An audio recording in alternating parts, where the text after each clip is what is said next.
మొదటిగా అందరికీ శ్రీకృష్ణ జన్మాష్టమి శుభాకాంక్షలు మరియు వినాయక చవితి శుభాకాంక్షలు.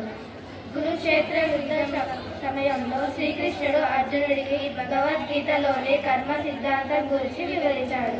ఇప్పుడు ఆ శ్లోకాన్ని మీకు వినిపిస్తాను.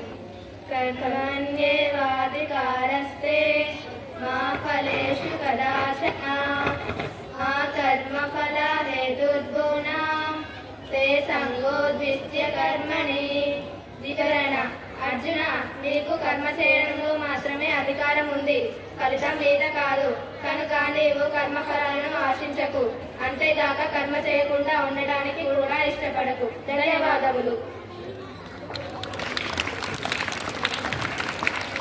అందరికీ శుభ మధ్యాహ్నం.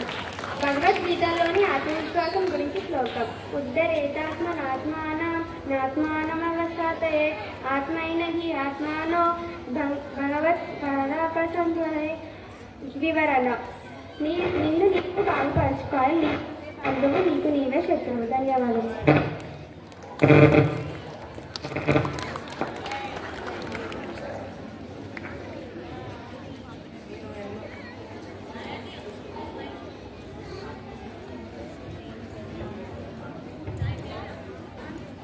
నా పేరు విష్ణువర్ధన్. నేను 8వ తరగతి చదువుతున్నాను. నేను చెప్పబోతున్నది రామ జపం. శ్రీరామ రామ రామేతి రమే రామే మనోరమే సహస్రనామ తత్తుల్యం రామనామ వరానమే. ధన్యవాదాలు. అందరికీ శుభ మధ్యాహ్నం. నేను ఈరోజు భగవద్గీతలోని శ్లోకం చెప్పబోతున్నాను.